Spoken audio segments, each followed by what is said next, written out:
City of Stevens Point Plan Commission meeting, recorded December 6, 2021.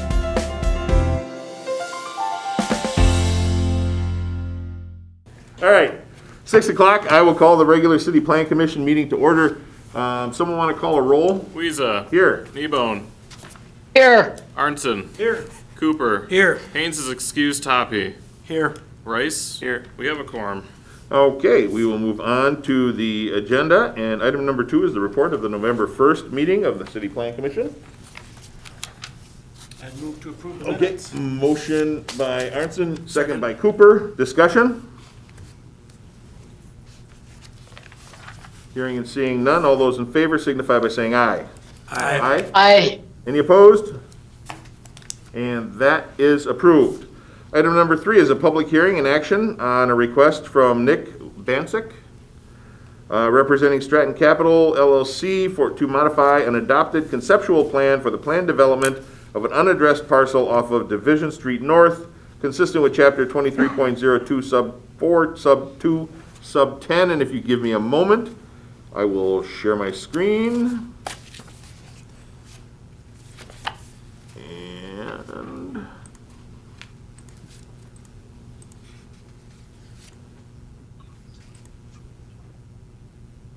where is it? There it is. Back one. All right, there we go. Back one. All right, I will turn it over to you before I open the public hearing. All right, thank you, Mayor. So as folks recall, this request was brought before the Plan Commission and the Common Council 2 months ago with the 4 action items shown on your screen. Approval of a conceptual plan for the planned development, rezoning of the property, conditional use permit to allow the car wash use on the property, conditional use permit to allow greater street setbacks off of Division Street North, and then lastly, a site plan review. Now, all 4 of those action items were approved except for the conditional use permit to allow for greater street setbacks. So after that decision, the applicant was working with city staff to amend the site plan to bring the 2 buildings, the Tommy's Car Wash and the Cousins Drive-Thru Restaurant, closer to the street to better align with the goals of the comprehensive plan and the downtown area master plan. So on the next slide, you can see first off the original site plan and the proposed site plan for Tommy's. So there, generally speaking, not too much changes except for flipping the building 180 degrees and shifting it slightly closer to Division Street North. On the next slide, you'll see the original and proposed site plan for the Cousins Restaurant. You can see there is more significant changes. Mainly the original site plan had the building located in the center of the parcel with the drive-through lane wrapping around the building.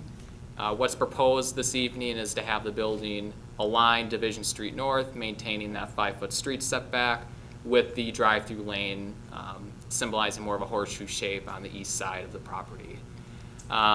So I won't go into too much detail as far as how this aligns with the comprehensive plan, the downtown, and Division Street targeted area master plan, since we've discussed that in greater detail 2 months ago. But what I will say is that staff did take a look at this pretty thoroughly with regards to those 2 planning documents and feels that shifting these 2 buildings closer to the street would better align those 2 plans. So be happy to take any questions. Otherwise, the requested deviations are shown on the next slide, and the applicant is here to answer any questions after the public hearing. Before we open the public hearing, are there any clarifying questions from any commissioners? This addresses the concerns that we had last time we brought it up, so everything in that regard is already taken care of.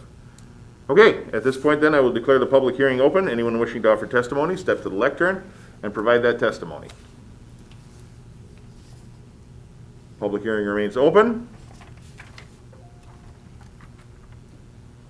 This is Sean? Okay. Alderperson Morrow.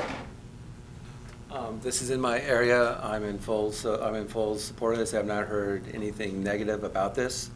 I'm glad that we can finally get this done. I know there were some issues in the past, and it seems like they've all been resolved. So I'm all for it. Thank you. Great. Thank you. Public hearing is still open. Jim, this is your area, so if you have something to say, I need you to come up here though, sir. I'd like to go So just point on the map there. I need you to come up to the microphone. Try and stay as close to the microphone as you can. Just because otherwise nobody can hear you outside this room. Oh, you can hear me. This is the one you're probably most concerned with, right? Because your building's on the south. If you can hear me, what is this right along here? That's the driveway or the entrance. Right, that'd be curb No, along the no, north no. side. This white part, right here. Oh, the white. Yep. Yep, that's raised, so that's curb-ish, curb and landscaping if allowed. Okay. and It's not all concrete, right? Obviously, this is the all building right concrete? here, right? There's Oh, okay. landscaping. Say it again? That is the building, yes. Yeah, okay. For those of you watching on the screen, he's What are indicating these? on the proposed site. Are these parking places, or, oh, it's a drive-through, right? So the circle area, the semicircle area, the horseshoe shape is the drive-through. Yeah, The areas that have the lined parking spots, those are parking spots. okay. So they had to modify the drive-through to comply with the request for the 5-foot setback, which made it look, That 5 foot, is that right from the edge of the road or the street? it should be the right-of-way, right? Correct. So right-of-way is generally 33 feet off the center line of the road. So take 5 feet on top of that, so it'd be 38 feet from the center line of the road. Okay. I think that's all I got. All right, thank you. Yeah. Public hearing is still open? This is Nick Bancic on Zoom. Can you hear me? Yes. Hi, I'm with the developer for the site, and just to clarify the previous gentleman's questions, you are correct. 33 feet is typical from center line to right away, except on Division Street, it's pretty wide. I think 100 feet in those areas. So if he can visualize what is the grass space out there, we're going to be starting at what is now the existing asphalt parking lot. So there is a pretty big gap between the edge of the roadway Okay. and the property line. We are proposing to put in a sidewalk along the Division Street property line, and that area he was asking about, the curbed area that goes east-west at the south end of the drive-through, that will be all landscaped. There will be sidewalk south of the building, but that long skinny area will be all landscaped, as well as the area north of it, the horseshoe curbed area, that will be landscaped as well. And if anyone has any other questions, I'm here and available to answer them. Perfect. Thank you, sir. Public hearing is still open. Public hearing remains open. And for the third and final time, the public hearing is open. Seeing and hearing no one else wishing to speak, I'll declare the public hearing closed, bring it back to the commissioners. Commissioners, what are your wishes? I'll move approval with staff recommendations Thank as you. noted. Thank you. Do we have a second? Yeah, I'll second. Second by Arnson. Discussion there. These are sidewalk areas leading back. Correct. Yeah. Yep. So for those of you So the watching, car wash on north and south side have a walkway, a sidewalk going back towards the road that separates it from the apartments. yes. Well, that's a walkway. It's not a sidewalk. I mean, it doesn't cover the whole area, right? Correct. Yeah, you have sidewalk along Maria Drive, which is where we would probably encourage pedestrian traffic to go as opposed to walking through the Tommy's Car Wash, just because the Right. use is pretty explicitly for automotive. I will say both the site plans, I think, are a better design than what was originally proposed, especially with the Cousins Car Wash. You don't have 2 points of conflicting traffic on that service road between the Cousins and Mr. Lobb's building. As an example, all the traffic is contained within one entrance and exit area. And then you do have additional stacking room because Division Street on this proposed site plan is on the west side, so the left-hand side of the proposed site plan. As vehicles come out of Cousins, or as they come out of the apartments or Tommy's, that you've got more stacking room there for folks to turn I believe it's right turn only there, if I'm not mistaken. So you do have, I think, better site plans than what was originally proposed. As Mr. Kuhn stated earlier, this body had recommended approval for all 4 items. It got to the Common Council. The Common Council denied the conditional use for the reduced setback. So outside of that, we believe this is consistent with all the planning documents, the Division Street Targeted Area Master Plan, where we do say let's push buildings closer to Division Street, even as what was proposed previously on this site, which were the 2 strip mall-esque developments. Those are still further setback from Division Street as opposed to what you have here. So actually, these probably more are better aligned with that Targeted Area Master Plan than what was previously approved a few years ago. Thank you. Does that answer your question, Mr. Aronson? To an extent. Bottom line Are is, those they're not gonna sidewalks, they're not or gonna are have they- sidewalks on private property. Pardon? Those aren't public sidewalks on private property. All right, Does so, that make sense? yes. 'Cause I think I knew so what this you is were getting private at. property. So what are these, is that gonna be a landscaped area? Is that So, solid what- concrete? What he's talking about here, Nick, and I don't know if you can see this now with the shared screen. He's looking at these areas that are surrounding the car wash and asking if they're gonna be solid concrete or if those 2 are gonna be landscaped like the sub sandwich shop. On page 39, you do have a landscaping plan for both Tommy's Car Wash and the Cousin Subs. Yeah, so the only areas that will be, so the shaded gray area is asphalt. And then if you can see, there's like a hatched area that has like little dots, that's concrete. So that area where your cursor is now, that's concrete for where the vacuums get mounted into. And then the only other areas of concrete are for the dumpster, for the drive-through, for the pay lanes, and then where you enter the building. The rest of it will be green space, will be landscaped, will be stormwater management areas, whether that's mulch or grass, but on both sites, we are trying to maximize the landscaping as much as we can, because we want the buildings and the lots to look nice as well. Okay? Good, thanks. Oh, good. Any other questions? Call the vote? Sorry. Maybe just a comment question. Is there any proposed outdoor seating at the Cousins Restaurant at this time? On the north side of the building, where it's concreted, where the pedestrians would walk to from like that center parking lot, yeah, that would be proposed for outdoor seating. Thank you. Okay. We'll call the question. All those in favor signify by saying aye. Aye. Any opposed?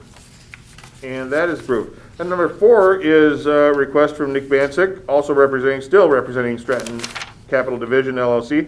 This is for the site plan review for the 2 principal structures at the unaddressed parcel on Division Street North, consistent with Chapter 23.02, Sub 2, Sub F, Sub 5, Sub B. Adam?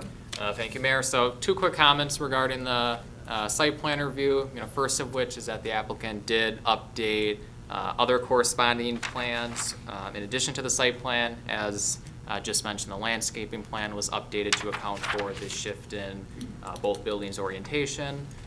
Secondly, there was, last time when we had the site plan review 2 months ago, there was a request for the applicant to install bicycle parking for the Cousins parcel. So that is drawn, or that is included on the site plan. It would be on the far northeast corner of the building and by that patio area that was just described. So, the comments that the applicant received from the Plan Commission 2 months ago were taken to heart and were included with the updated plan set. So, be happy to take any questions. Otherwise, staff would recommend approval with the conditions in the packet. Okay. Commissioners, there is not a public hearing on this one, but we need a motion now before we can bring it to the floor. I would move approval of the site plan with staff recommended conditions. Thank you. Do we have a second? Second by Rice. Now, discussion. Anyone from the audience? Anyone online? Hearing none. All those in favor signify by saying aye. Aye. Aye. Any opposed? And that is approved. Item number 5 is the approval of the certified survey map and acceptance of dedicated land for right-of-way. Ryan? Commissioner, so as part of the redevelopment planning for the Sister St. Joseph, Third Order of St. Francis convent property, the city identified the extension of Union Street north of Maria Drive for urban planning purposes.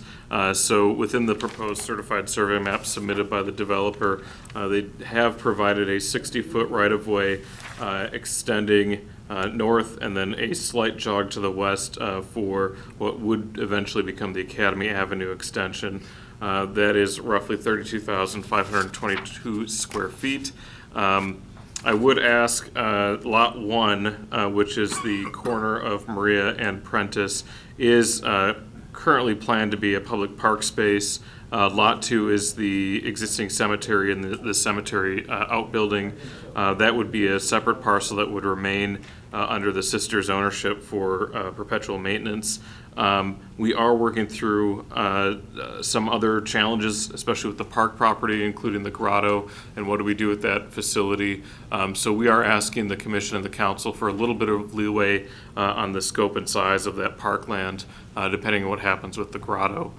Just a little bit of context, the Historic Preservation Office has identified it as contributing to the convent property itself. There are some structural challenges with the grotto, and so in order for us to decommission it, I think is the proper Catholic term. What is the proper Catholic? Consecrate. Deconsecrate the grotto property. Holy ground, so it's the holy consecrated. ground. They have a whole process where they have to deconsecrate it, but the structure itself is, the mortar's falling apart. It's dangerous, so we're working out the details there.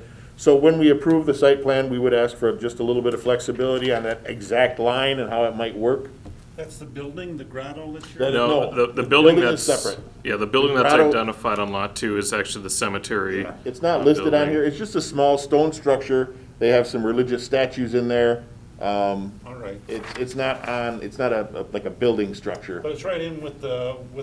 Yeah, if you drive on Academy, you can see the backside of it. But it's really just a stone, It's a grotto. grotto, yeah. It's a grotto. You Yeah. have to Google it. And I will say the sisters have expressed interest in having it removed as well. So they know it's They not in just very good understand shape. it's not safe anymore, Right. especially having it in a public park. There could be some complications there. So again, when we vote on this, we would ask for some leeway with that proposed dedication. All right, need a motion? The motion, if you choose, would be to accept the dedication of land right away and approve the certified survey map. I'd move approval. Thank you. I'll second. Seconded by Arnson.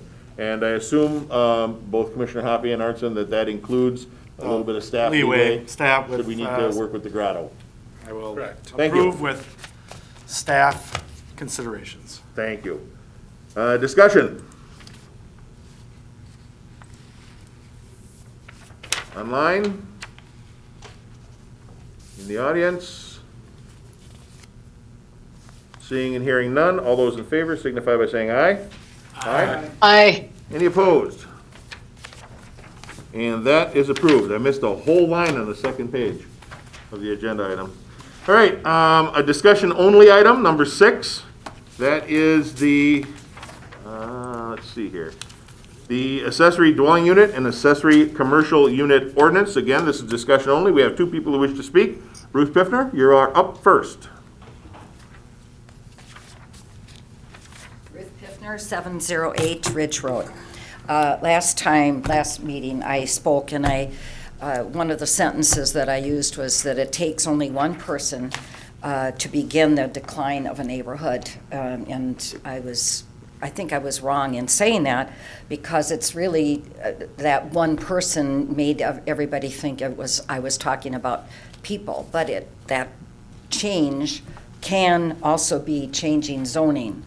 That can be just like that person that begins the decline of a neighborhood.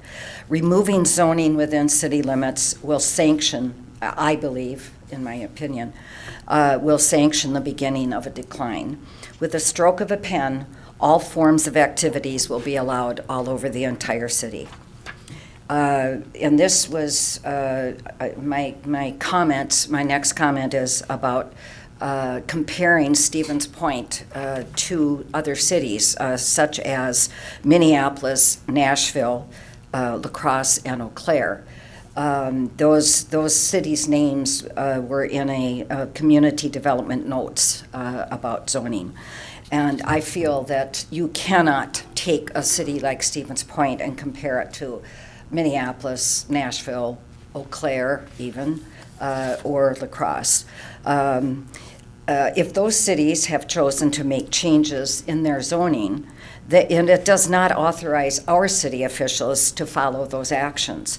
Other comparisons, it's just like we're comparing apples and zebras. We're not comparing cities to making those kinds of changes. We are none of the above. We are none. We are not Nashville. We are not Minneapolis. We're not Eau Claire. We're not La Crosse. Nothing is going to change that. And following someone's lead is dangerous and often foolish. Some of the statistics being used to try to make these changes are from 2017. Nothing today is the same in the world as it was in 2017. I think I don't even have to go, explain.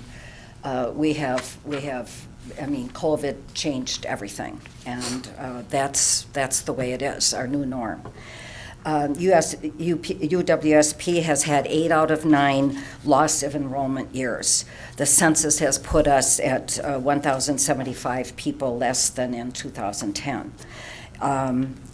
Is higher density warranted, or is it even responsible? And the other issue that I, of course, will always be speaking for our wildlife habitat. And removal of trees, that's another one of my big things. Stormwater runoff, noise pollution, light pollution, air pollution, traffic issues, parking problems. Adding more pollution just doesn't seem like a good thing for our city. Adding more buildings on present lots will only cause more pollution of the river. No amount of swales will ever cure that. Taking down trees to have access to more buildable land will result in less the ability of those trees to remove the carbon dioxide from the air and create oxygen of all things. I mean, it's like amazing what a tree can do, and anytime anyone indicates that they're going to take a tree down in Stevens Point, I get very upset about it, as you probably all know. Another thing that is very interesting, there is a covenant that was attached to the white-tailed deer subdivision, and that was like a city-developed area. And I'm I'm curious as to why we can't find a way to get covenants in other parts of our city. This particular covenant has it's written this way: restriction as to characteristic of structure used as dwelling. No trailer, basement, tent, shack, garage, barn, or other outside dwelling erected on a tract in the above described subdivision shall at any time be used as a residence, temporarily or permanently, nor shall any structure of a temporary character be used as a residence. I'm just curious, is this a special dispensation just for white-tailed deer subdivision? Where do we get a form to fill out so we can have these same protections? It seems to be quite different from the direction the city is trying to take about the ADUs. So anyway, that was just curious. And then in the interest of preserving the beauty and privacy of Stevens Point, I think there should be clear guidelines on when changing a regulation constitutes a taking, and that's in quotes, a taking of private property. Removing zoning across the board will certainly be a taking of the very backbone of the city of Stevens Point. And just to end this, I happened to catch a wonderful program today on Pearl Harbor Day, which is tomorrow. So I hope everybody keeps that in mind, and believe it or not, that happened before I was born. Thank you, Ruth. Next up, we have Nancy Roppy. Yes, Nancy Roppy, 925 Smith Street. I still have some problems with this proposal. I'm still not seeing anything in it that suggests there needs to be a dedicated sidewalk from the ADU or ACU to the primary property, so that if you're having an elderly relative, say, housed in this structure, that they have a dedicated sidewalk to get back and forth to that property, especially since the ordinance says the primary homeowner only has to be there 10 months of the year. I'm going to take a guess and say that's because the primary homeowner may be a snowbird who's going to be gone during the worst 2 months of weather in Wisconsin, thereby leaving grandma in the backyard shack to fend for herself. Presumably grandma's going to have to go get the mail at some point in time. So is she going to have to walk across an unshoveled, unpaved surface to get back and forth? I really don't want to have a situation where grandma slips and falls and lays on a lawn somewhere that nobody notices for God only knows how long. So to me, there needs to be something that says you have to have a dedicated sidewalk that has to be shoveled just like any other sidewalk in the city. Additionally, if you have a landlord of a student rental that decides to put up one of these structures, what guarantees are we going to have that that landlord is going to be checked to make sure that they are not already over the occupancy for the primary structure? There's plenty of houses in my neighborhood that are suspicious to me as to how many people are there, and adding another structure for two unrelated only adds to this, density that we're trying to achieve. No one I have heard has explained what density is the proper amount of density, and that once we've achieved it, we don't have to continue to put in these kinds of structures because we want to pack more sardines in the same size can. So I wish that somebody would identify what the desired density is so that we'd have some sort of idea of what that is. And then as far as parking is concerned, we've already demonstrated that on-street parking, as I've stated before, was going to cause a problem because you're serving up automobiles sitting out overnight to people who are interested in breaking into them, and not, what was it, less than 2 weeks ago on the north side, right over on 2nd Street, not far from where I live, someone was breaking into cars, and now he's popping off a shot, firing a firearm. I was promised many times by various different alderpersons, oh, don't worry, it won't cause any problems having those cars parked on the street overnight. And now what, like 2 weeks later, here we have an incident where there's a shooting. So, don't tell me it's going to just be okay that you're going to be able to park those cars on the street. I agree with everything Ruth Piffner said. I think this should go back for more discussion and work on it. It's not ready for prime time. Thank you. Thank you very much. Just as a point of clarification, the incident that happened downtown was on the square where there is no overnight parking allowed. Had nothing to do with on-street overnight parking. I just wanted to be clear on that. Anyone else? Yes, sir. Mr. Mayor, members of the council, of the commission, my name is William Love. I live at 909 Ridge Road on the east side of town. As would apply to my area, the proposal is somewhat limited but not unlimited, and would in fact make changes. the, whenever we have an erosion of standards, and this is what I regard the proposal as, we leave the pathway to more erosion. And I find the proposal unwelcome, unwanted, uninvited, unnecessary. City staff have worked diligently, invested much time. It's professional proposal, which in my view is unnecessary. Let me tell you a little bit about my experience, because, let me tell you. I was a student in a commercial establishment. I had a small room. Many feet away was a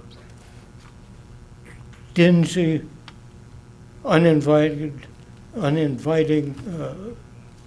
restroom. Later, I moved to a studio apartment, old building. Later, I got married, moved to an apartment. Later on, a condominium, to increasing value homes, and finally the home I live in now, which is a nice home on the east side of town, not rich, not imposing, but sort of where I am now. This is a fairly typical pattern. We are not talking about people who are poor and downtrodden and need more housing. We're talking about people who start modestly and moving up. They're the same people. They're the same people. It's not the rich versus the poor. I think that the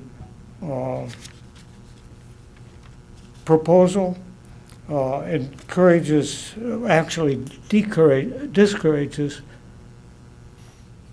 property investment, property improvement, and I really, I don't want to seem primitive, but I really would like to see no changes, at least as involved the zoning of my area. Thank you. Thank you, sir. Anyone else? Alder Leek, go ahead.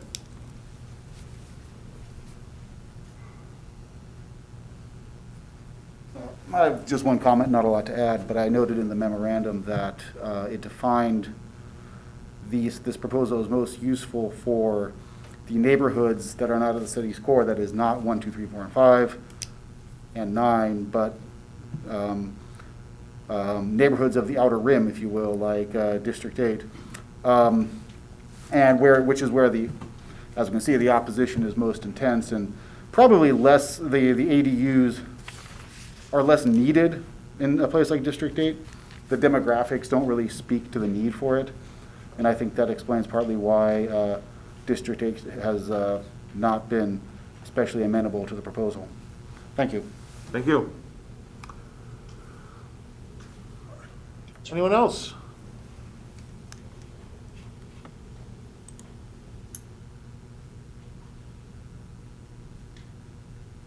Okay, staff, anything to add?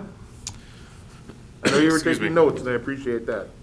So during the last plan commission, commissioners asked city staff to essentially provide some type of analysis on what parcels in the city would qualify under the current proposed ordinance, really in terms of the area of the property and its zoning. So beginning on page 55 and going through looks like about page 66 or so, we did break down the whole city. We identified what parcels were zoned for residential use, which would be the RLD, R1, R2, R3, R4, and R5, and then which ones met the minimum lot size requirement. Unsurprising to city staff, the parcels that are further from the core were more likely to meet the minimum lot size requirements, especially those in the R2 zoning district. I'm sorry, the R1 zoning district and the R2 zoning district, both 96% and 74% respectively. When you look at the historic development pattern of the city, the further out you got from the core, the larger the lots became, because that was the development trend at that time. And so under the city's current zoning code and the one that was prior to the BLTs. prior to the Listen to planning commission. Mark, I'm gonna put you on mute, okay, buddy? but bring us one of those BLTs if you don't mind.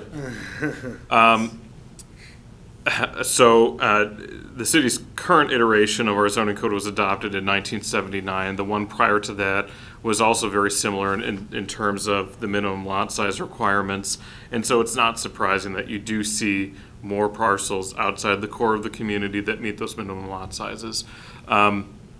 One of the changes that was requested after the neighborhood meetings was that those properties that were zoned R3, which is single and two family, go from the minimum 5,000 square feet, which is what we require for single family, to 10,000 square feet, which is what we require for two family in the R3 zoning district. So if you look through those aldermanic districts that are in the core of the community, 1, 2, 3, 4, 5, and 9, you see fewer lots that are likely to be utilized for accessory dwelling units. Some of the really large lots are like cemeteries or parks, and so we didn't explicitly exclude those just because it was like more time consuming than staff had time to do. But as you brought up earlier, the further you get out from the core of the community in 7, 8, 10, and 11, you do have more parcels that are more likely to be eligible for the accessory dwelling unit usage, mainly because of those minimum lot sizes. And so, as staff has said a number of times, I don't want to get to a point where we have over-regulated accessory dwelling units where we're discouraging it. That is something that would defeat the purpose, and if we're going to over-regulate it, we might as well not do it, right? And so finding that middle ground, finding that balance of allowing it within residential zoning districts, but ensuring that you're protecting the neighborhood's interests and your neighbor's interests by allowing it as a conditional use permit, having those lot size minimums, increasing those setbacks are ways to achieve and finding that balance. And so, again, staff is before you saying, what are the Planning Commission's thoughts? Is it ready for prime time, as Ms. Roppy brought up earlier, or is there more that you would like to see done? Just advising that, we don't want to get to a point where we're frozen because of continued analysis on this type of project. So, and one of the things that we had talked about internally is, and we've gotten some good feedback tonight, about the sidewalks and about checking occupancy levels, those sorts of things. Because they're a conditional use everywhere, think of it as that's your test period. We like to test things out before we actually jump in with both feet. Having it as a conditional use in every instance is your ability to test it. We can put conditions on it if it doesn't fit in the neighborhood. If it is one of these things where someone's just trying to put up a dwelling unit, an additional dwelling unit to maximize his student occupancy, there are ways within the conditional use process that we can deny that. Well, and just to clarify that, I know Nancy brought that up, is if you're going to have the accessory dwelling unit on that parcel, you have to occupy the principal structure. So you couldn't get a student rental and then have the accessory dwelling unit and have it as a student rental. The owner occupancy is like the key component to this, and that was one thing that staff was really assertive on, that we wanted to ensure that there was owner occupancy on the property. Okay, again, this is just a discussion item, so now is your chance. If there's anybody that has some things that they think need to be modified or questions? Yes, sir. To your one comment, we did that a little bit with the conditional use with the tourist rooming house issue, when there was some subjectivity as to whether we should approve it or not, or apply conditions to some that we didn't apply to other. So I agree with that's true.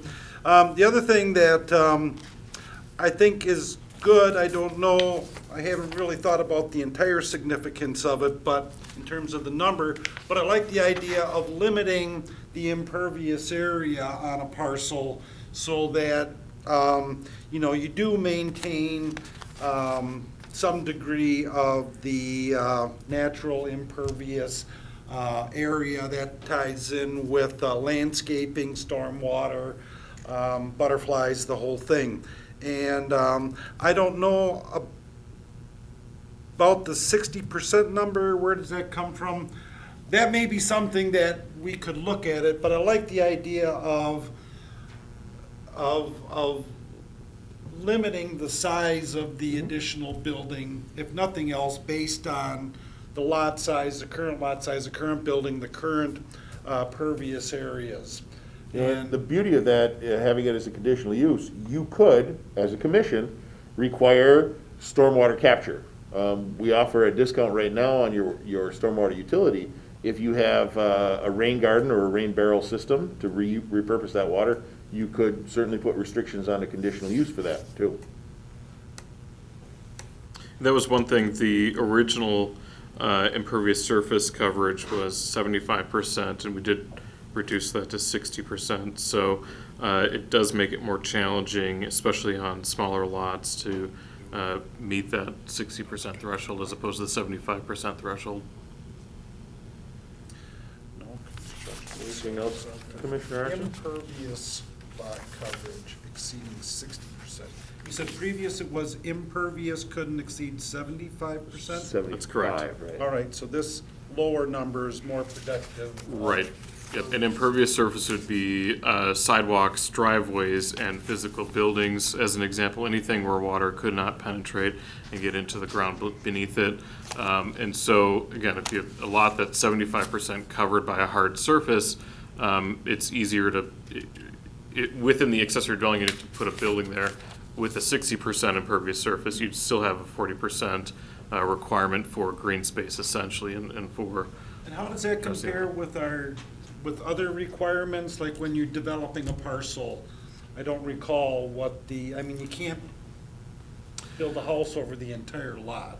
We do have some restrictions when it comes to required green space, but for like a single-family house, if you were to build one in the city of Stevens Point, the green space is essentially the setback requirements. And so you would have a front yard, and then we do have restrictions on where driveways can go. Like, you can't pave your entire front yard in the city of Stevens Point, although there are some people who still do that and get nasty letters from the city. But we do regulate that mainly for the purpose of stormwater management and for green space, because we do recognize that trees are an important part of our community as a tree city. But we generally don't have a ratio, a percentage that I don't believe so. go along with it. Nope. So this would be the first place we would introduce such a concept. On residential, yes. Yeah, and commercial's another story. So like in the downtown, you are allowed, 100% impervious surface. And how much of that is tied with existing pervious, impervious versus, post-construction? The proposed ordinance would be total, so existing and new construction. Okay. Yeah, okay, good. Any Thanks. other questions, comments, input, feedback? Pam? Yes, please. And then we'll go to Commissioner Rice. Yeah, it's the microphones for the people watching at home or on video later. Okay. We need the microphones. Okay. I don't know if this has been addressed, but privacy to me seems to be one of the main things of concern. And you could essentially build one of these things and not have any windows that look into your privacy area, but look over the fences at your neighbors' privacy areas. I don't know why that hasn't been considered. Privacy. that if you are going to have people living in your backyard, maybe the only thing they can look at is your backyard, not your neighbor's yard, not your side neighbor's yard, not your other neighbor's yard, but your yard. Pam, I know you, of course, but just for the record. Yes. Oh, I'm Pam Packard, 1017 Ridge Road. Thanks, Pam. You're welcome. Commissioner Rice. Yeah, I had, I guess, a handful of comments and questions. One, thanks to the city staff for putting these numbers together. It was something we asked for in terms of breaking down these zoning districts and what kind of parcels. To be honest, I was surprised by the number of parcels that did meet these minimum requirements, especially in R3. And I guess related to that, and one of the community members had made the comment, does the city have an idea of how many additional units? Or, I think she phrased it, what density are we looking for? I think that would give, the commission and the common council some additional direction when we're looking at these and whether or not, we want to open this up to all districts or just some districts if we know that as a city, we're looking to add, 100 homes, 100 livable units versus, 1,000 livable units. So curious if city staff has any kind of gauge on what they would hope to see kind of the net effect of something like this having in the next 2, 5, 10 years that could potentially help steer us in decision making. Okay, and I don't know that we have those numbers yet, so. Not off the top of my head, but it's definitely something we can look at demand and do some forecasting, look at DOA and then our own internal numbers for population growth and take that into consideration. I think the conversation on density is kind of an interesting one because I think everyone has their own opinion on what density is the right density. Because you might have some folks that say we want exclusively single family and we want it spread out, through the countryside. And you'll have folks, and quite bluntly, some of your city staff that think the more density you have, the better off this community is going to be in the long term. And so we are trying to achieve some of that density through ADUs and allowing more duplexes or triplexes or fourplexes, what's more known as gentle density, which don't negatively impact the neighborhood as opposed to a 25-story high-rise as an example. So. Right. Okay. And I don't see, as you can imagine, I don't see people rushing out to build a new house on their property just because they can. I think you'll have a small segment of this that want to be able to take advantage of that for various reasons. When we put in the chicken ordinance, for example, everyone in the city can have them now, but we've only got a couple of dozen. Yeah, no, I completely understand that. Right, even if we added literally several thousand applicable lots, right, it would be a small fraction of people who would likely pursue that for lots of reasons. I had another question, kind of more specifically about R3 and R4, because in those zoning districts, there are already rules in place to allow essentially 2 dwellings on a single parcel. And it seems to me that given a hypothetical lot in R3 that would meet the 10,000 square foot lot minimum that would allow for a duplex, an owner of a single family house could presumably put an addition on that house and turn it into a duplex legally, not as a conditional use, but as an approved use. Is that accurate? Correct, as long as it meets the minimum lot size and setback requirements, you could convert or add on to an existing single family to make it a duplex in the R3 zoning. So, and maybe this is just my logic, and I'd be curious to hear more input. So to essentially add that second unit, but not have it connected to the first unit, doesn't seem like a huge leap to me. Like that, again, if you're meeting setbacks and you're meeting the lot size minimum, and you're in R3 that allows 2 units, you should be allowed to add a second unit. Given the other, restrictions that we've put in place, additional sewer and water and utility hookup, obviously you have to meet, building codes for occupiable space. I guess I'm curious about, the commission's and the city's kind of opinion on that logic. Yeah, Pete. Can I touch on that or That's- kind of follow yeah, up on it? go ahead. So what you're saying is that if you have enough room to put an addition onto your house, or, large enough to be another dwelling, a duplex, why should it be mandated that it's connected? Why not be able to offset it? And now, the hooking it up to the house would have the same utilities. Hooking it up separate would require separate utilities, correct? Not necessarily. If you're gonna put it in a duplex, you could have separate utilities there too. Oh, We do. All right. We do, I know our utilities department likes separate utilities for duplexes. right. And I guess I was thinking like a mother-in-law addition or the mother-in-law house and back, not so much. So, but I think I see your point, and I think I agree with it, that what's the difference between adding on to your house connected or adding on separate? I think the logic might be the same. Well, there again, it's not just adding on to your house. If you're building a duplex, you're gonna have different family members there, different non-family members and separate. It's a good point. I just trying to think. Yeah, through there's a it. difference between like adding on a spare room to your house as opposed to an entire dwelling, Right, living unit. right. So, yeah. No, that's something I was Makes trying to sense. think of too. Commissioner Rice, did you get all your comments in? Yeah, I guess kind of related to that, I guess a few other comments, again, kind of my input on some comments from the community. One community member mentioned something about basically upward mobility effectively, and how something like this might inhibit that. I guess I personally have kind of the opposite opinion in that in a small city that hasn't grown and hasn't added a lot of housing prices have gone up. For young people who do want to pursue ownership and other opportunities for living, those options are limited and expensive.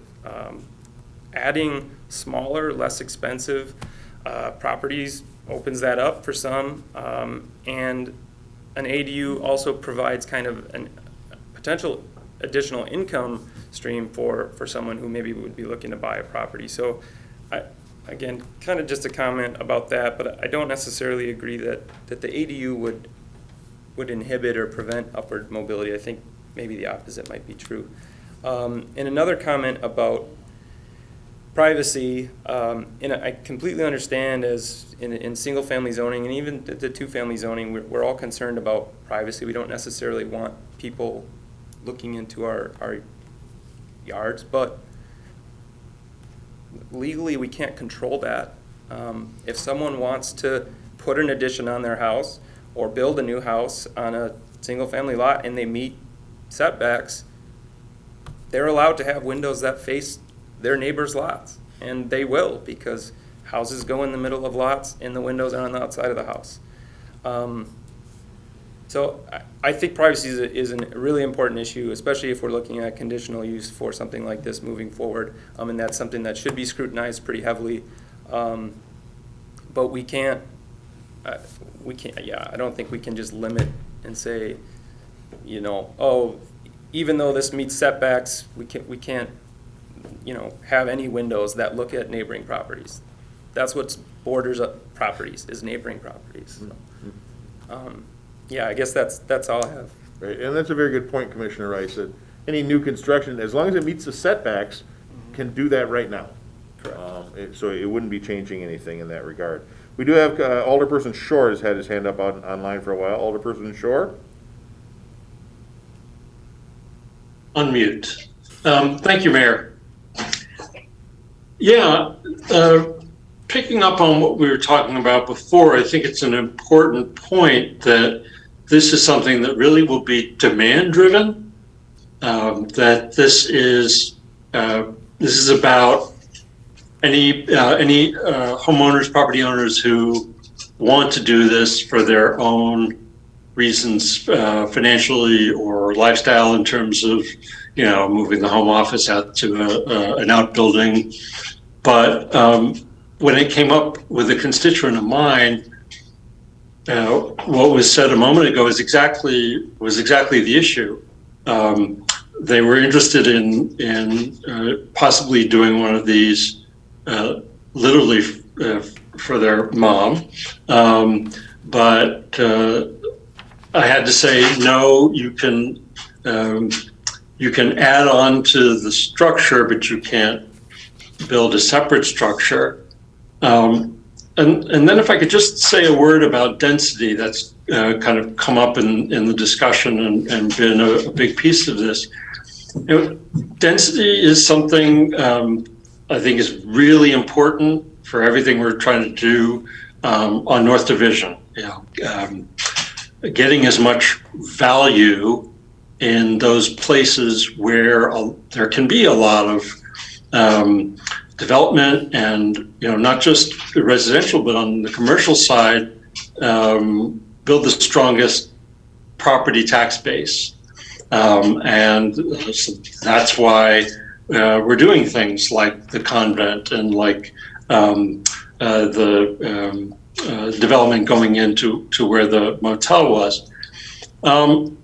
For me, I don't associate this ADU, ACU issue with any density goals. Again, I see this as demand driven, as something that some people would like to do, and so at least for me, those are not connected. And I just if that's helpful in clarifying, and finally, just quickly, that requirement for the property owner to be present is something that's been very important to me. I really wanted to see us strengthen that to the 10-month, and I'm really glad to see that now. And the intention of that is very much to have that kind of feedback accountability, if issues do come up. Thank you. Thank you. Anyone else?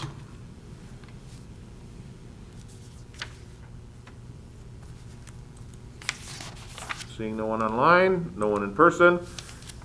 Director, take another swing at it and bring it back, and we'll see. This does not preclude anyone else. If you have comments, send them to the director's office. If you have ideas on ways that this would be more palatable, we can make it work, by all means contact the director's office and we will bring it again at some point for further consideration.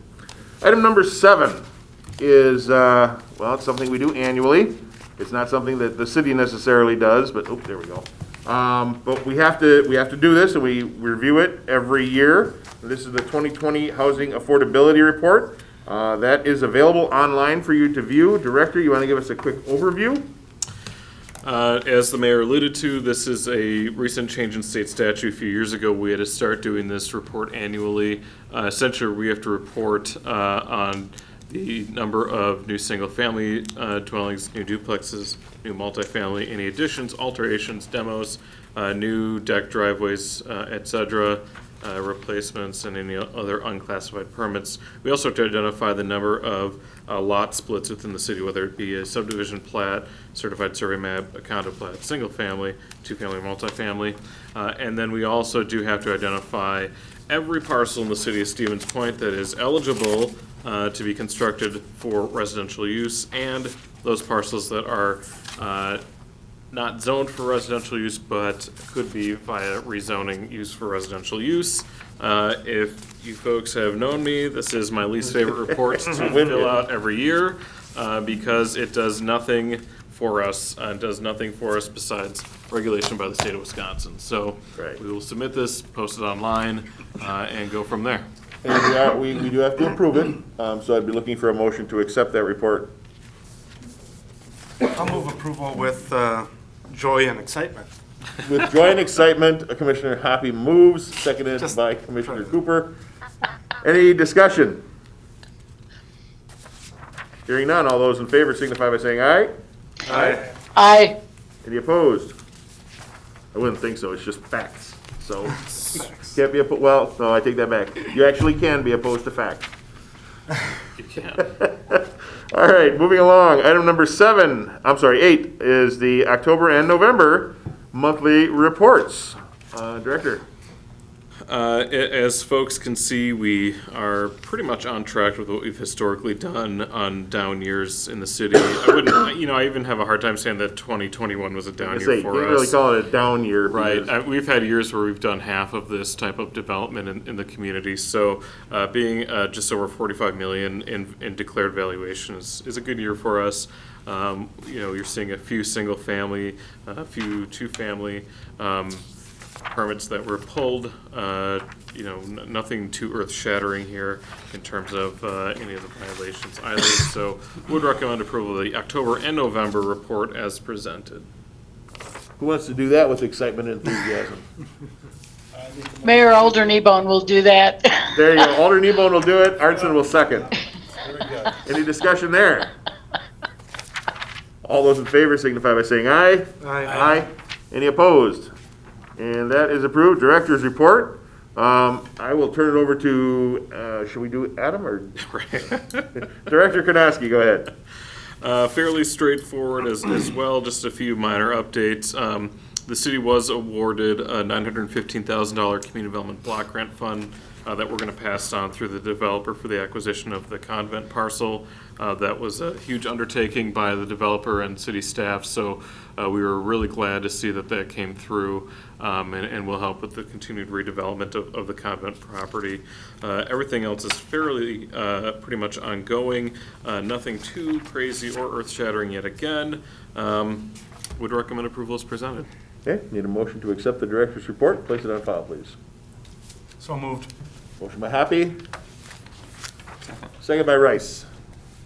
Further discussion? Hearing none, all those in favor signify by saying aye. Aye. Aye. Any opposed?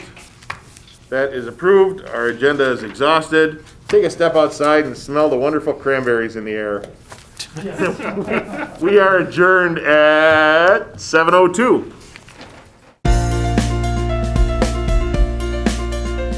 A video of this meeting is available for viewing on the city's website, stevenspoint.com/videos.